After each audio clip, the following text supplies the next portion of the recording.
दोस्तों, जैसे कि आप वीडियो के अंदर देख सकते हो, ये सिल्वर का इंडिया के अंदर का चार्ट है।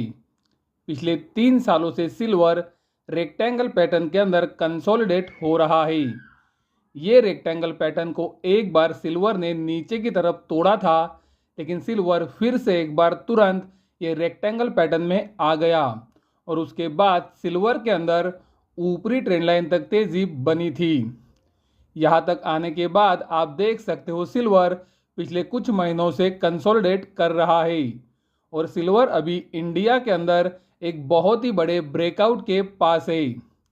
जैसे कि आप देख सकते हो, ये रेक्टेंगल पैटर्न का टारगेट है 20,000 रुपये का। तो ये ब्रेकआउट जैसे ही कंफर्म होता है, हमें लगता है इंडिया के अंदर सिल्वर में तेजी 96,000 तक बन सकती है। दोस्तों, ये सिल्वर का सिर्फ पहला टारगेट है। दोस्तों, अभी जो चार्ट आप वीडियो के अंदर देख रहे हो, ये सिल्वर का इंडिया के अंदर का 2006 से चार्ट है। investing.com के ऊपर इतना ही चार्ट इंडिया के अंदर सिल्वर के लिए अवेलेबल है। आप देख सकते हो इंडिया के अंदर सिल्वर में 2006 के बाद 2011 तक एक बहुत ही बड़ी तेजी बनी। 2006 के अंदर जो सिल्वर 9,300 रुपये के पास था, 2011 में 73,000 रुपये तक ऊपर चला गया था। 2011 के अंदर 73,000 का हाई लगाने के बाद से सिल्वर अब तक 13 साल के रेक्टेंगल पैटर्न के अंदर कंसोलिडेट हो रहा है। दोस्तों, ये 13 साल का रेक्टेंगल पैटर्न है, यानी कि सिल्वर ने एक बहुत ही बड़ा कंसोलिडेशन किया है। नवंबर 2023 में यानी कि पिछले महीने सिल्वर ने 73,000 रुपये के ऊपर एक बहुत ही अच्छी क्लोजिंग दी है। दोस्तों, हमें लगता है सिल्वर के अंदर ब्रेकआउट इंडिया में तो कंफर्म हो चुका है, लेकिन अगर दिसंबर 2023 में भी यानी कि ये महीने में भी सिल्वर ये 73,000 रुपये के ऊपर एक अच्छी क्लोजिंग देता है, तो ये ब्रेकआउट डेफिनेटली कंफर्म हो जाएगा। तो ये ब्रेकआउट जैसे ही कंफर्म होता है, सिल्वर के अंदर वहां से 40,000 रुपये की तेजी बन सकती है। ये 13 साल के रेक्टेंगल पैटर्न का टारगेट है 40,000 रुपये का। तो सिल्वर इंडिया के अंदर आने वाले कुछ सालों में 1,13,000 रुपये तक ऊपर भी जा सकता है, जो कि दोस्तों हमारा दूसरा टारगेट है। दोस्तों, इंडिया के अंदर चार्ट के अनुसार गोल्ड का टारगेट निकालना थोड़ा मुश्किल है, तो इंटरनेशनल मार्केट में जो गोल्ड का टारगेट है उसका इस्तेमाल करके हम कैलकुलेशन करके इंडिया के अंदर गोल्ड का टारगेट निकालना चाहेंगे। जैसे कि हमने हमारे कल की वीडियो में आपको बताया है कि गोल्ड अगर इंटरनेशनल मार्केट में $2,075 के ऊपर क्लोजिंग देता है, तो गोल्ड के अंदर इंटरनेशनल मार्केट में एक बड़ा ब्रेकआउट आएगा। लेकिन दोस्तों, जैसे कि आप सबको पता है, इंडिया के अंदर तो पहले ही ब्रेकआउट आ चुका है। तो इंटरनेशनल मार्केट में गोल्ड जैसे ही $2,075 के ऊपर एक बड़ी क्लोजिंग देता है, गोल्ड इंटरनेशनल मार्केट में आने वाले साल में $2,535 तक ऊपर जा सकता है। तो दोस्तों, अगर इंडिया के अंदर हमारा टारगेट निकालना है, तो हमें इंडियन रुपी से इसे मल्टीप्लाई यानी कि गुणा करना पड़ेगा। तो अगर हम $2,535 को इंडियन रुपी से, जो वो समय पे हो सकता है 78 के पास हो, अगर मल्टीप्लाई करते हैं और इसे 31.1 से डिवाइड करते हैं, तो हमें 1 ग्राम गोल्ड की कीमत मिलती है 6,357.87 रुपये की। 231.1 ग्राम ये गोल्ड का कॉन्ट्रैक्ट है जो इंटरनेशनल मार्केट में ट्रेड होता है। तो अगर हमें 1 ग्राम गोल्ड की कीमत निकालनी है, तो हमें 2,535 को 78 से गुणा करना है और फिर 31.1 से डिवाइड करना है। तो हमें अभी 1 ग्राम गोल्ड की कीमत मिल चुकी है, जो आ रही है 6,357.87 रुपये के पास। तो अगर हमें 10 ग्राम गोल्ड की कीमत निकालनी है, तो हमें 10 से इसे गुणा करना पड़ेगा। तो इंडिया के अंदर 10 ग्राम गोल्ड की कीमत आएगी 63,578.70 रुपये के पास। दोस्तों, इसके अंदर अभी भी इंपोर्ट ड्यूटी और जीएसटी इंक्लूडेड नहीं है। तो अगर हम इसके अंदर इंपोर्ट ड्यूटी और जीएसटी को ऐड करते हैं, तो हमें 10 ग्राम गोल्ड की कीमत इंडिया के अंदर मिलती है 73,115 रुपये की। यानी कि इंटरनेशनल मार्केट में अगर गोल्ड $2,535 तक ऊपर जाता है तो पॉसिबल है इंडिया के अंदर गोल्ड 73,115 रुपये तक ऊपर आ सकता है। इंटरनेशनल मार्केट में हमने आपको गोल्ड का दूसरा टारगेट दिया है $2,935 का। तो दोस्तों अगर हम यही प्रोसीजर फॉलो करते हैं तो हमें 1 ग्राम गोल्ड की कीमत मिलती है 7,361 रुपये की। तो अगर 10 ग्राम गोल्ड की कीमत निकालनी है तो हमें 10 से इसे गुणा करना है। तो हमें इंडिया के अंदर 10 ग्राम गोल्ड की कीमत मिलती है 73,610 रुपये की। और इसके अंदर अगर हम इंपोर्ट ड्यूटी और जीएसटी को ऐड करते हैं तो हमें 10 ग्राम गोल्ड की कीमत इंडिया के अंदर मिलती है 84,651 रुपये की। यानी कि दोस्तों अगर इंटरनेशनल मार्केट में गोल्ड $2,935 तक ऊपर जाता है तो इंडिया के अंदर गोल्ड में तेजी 84,651 रुपये तक बढ़ सकती है।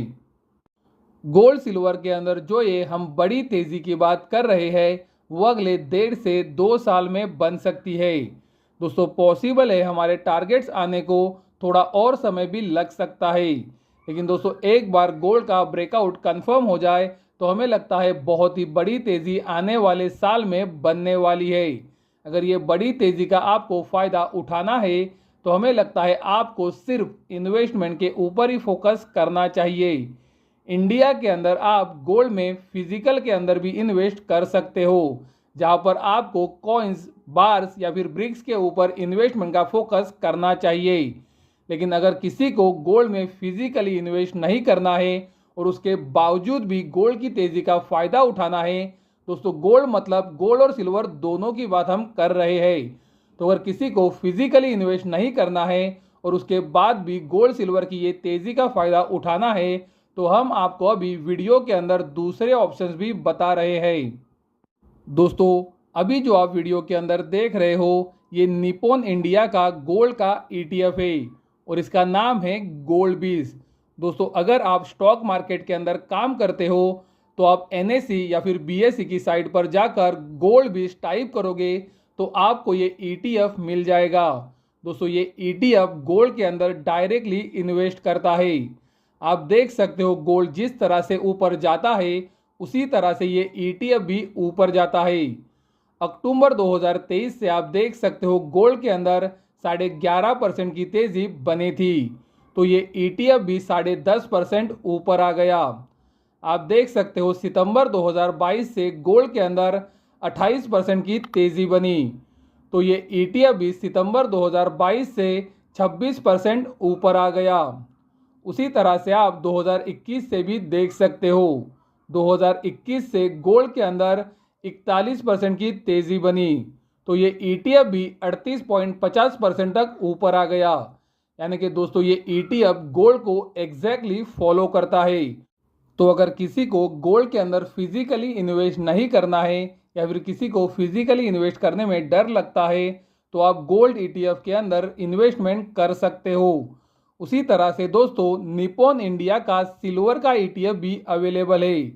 अगर आप NSE या फिर BSE की साइट पर जाके यानी कि दोस्तों आपके ब्रोकर के साइट के ऊपर जाके सिल्वर बीज को टाइप करते हो तो आपको ये ETF मिल जाएगा। आप वीडियो के अंदर क्लियरली देख सकते हो सितंबर 2022 से सिल्वर के अंदर 47% की तेजी बनी थी, तो ये ETF के अंदर भी 43.50% की तेजी तब से बन चुकी है। दोस्तों ये ETF अभी अभी लॉन्च हुआ है तो इसका ज़्यादा हिस्ट्री अवेलेबल नहीं है, लेकिन दोस्तों जिस तरह से गोल्ड ऊपर या फिर सिल्वर ऊपर जाएगा ये ETFs भी ऊपर जाते हैं। तो अगर किसी को गोल्ड सिल्वर के अंदर फिजिकली इन्वेस्ट नहीं करना है तो हम आपको बोलेंगे गोल्ड बीज और सिल्वर बीज के अंदर आप इन्वेस्ट कर सकते हो। दोस्तों अगर किसी को म्यूचुअल फंड के द्वारा गोल्ड सिल्वर की ये तेजी को खेलना है तो वो DSP world gold fund of fund के अंदर इन्वेस्ट कर सकता है। ये जो फंड है वो गोल्ड माइनिंग और सिल्वर माइनिंग कंपनीज के अंदर इन्वेस्ट करता है। दोस्तों जब गोल्ड सिल्वर के अंदर एक बहुत ही बड़ी तेजी बनती है वो समय पे गोल्ड सिल्वर से ज़्यादा गोल्ड सिल्वर की माइनिंग कंपनीज ऊपर जाती है, तो इनके स्टॉक्स के अंदर आपको अगर इन्वेस्ट करना है तो आप DSP world gold fund of fund के अंदर इन्वेस्ट कर सकते हो। आप देख सकते हो ये फंड गोल्ड माइनिंग उसी तरह से सिल्वर माइनिंग कंपनीज के अंदर इन्वेस्ट करता है। मार्च 2020 से आप देख सकते हो गोल्ड के अंदर तेजी अगस्त 2020 तक बनी थी सिर्फ 42% की। लेकिन आप देख सकते हो ये जो गोल्ड माइनिंग कंपनीज का ETF है वो 183% ऊपर गया था। यानी कि आप दोस्तों देख सकते हो गोल्ड से ज़्यादा तेजी ये गोल्ड माइनिंग कंपनीज के अंदर बनी। उसी तरह से आप सिल्वर को भी देख सकते हो। मार्च 2020 से अगस्त 2020 तक सिल्वर के अंदर 158% की तेजी बनी। लेकिन आप देख सकते हो ये सिल्वर माइनिंग का ETF 250% ऊपर गया। यानी कि दोस्तों आप देख सकते हो गोल्ड सिल्वर के अंदर जब ये तेजी बनती है तो गोल्ड माइनिंग और silver mining companies gold silver को आउट परफॉर्म करती है। तो दोस्तों अगर किसी को ये फंड के अंदर इन्वेस्ट करना है तो आप ये फंड को कंसीडर कर सकते हो। दोस्तों अभी जो हम आपको बताने जा रहे हैं इसे ध्यान से सुने क्योंकि ये बहुत ही महत्वपूर्ण है। सिल्वर के लिए इंटरनेशनल मार्केट में अभी $23.25 और गोल्ड के लिए $1,928 बहुत ही महत्वपूर्ण सपोर्ट बन चुका है। तो अगर आने वाले दिनों में गोल्ड या फिर सिल्वर ये महत्वपूर्ण सपोर्ट तक नीचे आते हैं या फिर उनमें कोई भी गिरावट आती है तो आपका नज़रिया सिर्फ खरीदारी का या इन्वेस्टमेंट का होना चाहिए। गोल्ड सिल्वर के अंदर अगर बहुत बड़ा बुल मार्केट शुरू होने जा रहा है तो आपको सिर्फ इन्वेस्टमेंट के ऊपर फोकस करना चाहिए।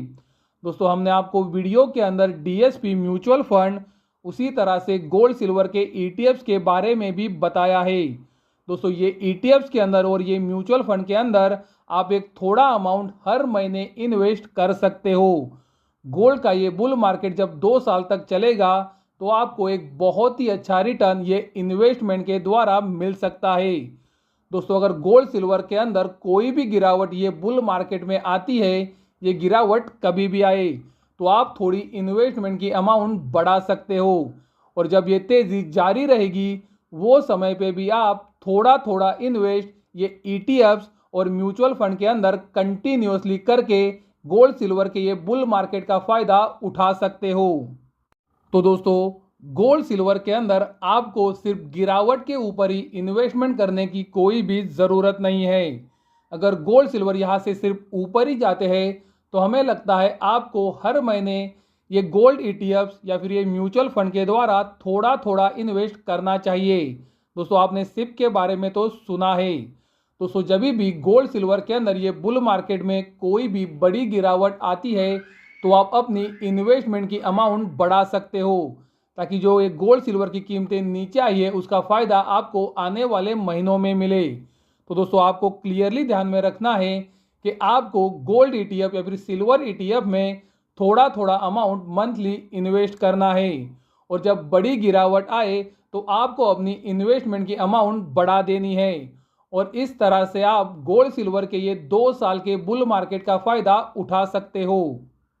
तो ये वीडियो आपको कैसा लगा हमें कमेंट द्वारा ज़रूर बताएं। अगर वीडियो पसंद आता है तो वीडियो को ज़रूर लाइक करें, चैनल को सब्सक्राइब करें और वीडियो को अपने दोस्तों और पहचान वालों के साथ शेयर करना ना भूलें ताकि ये जानकारी आपके साथ उनको भी पता चल सके।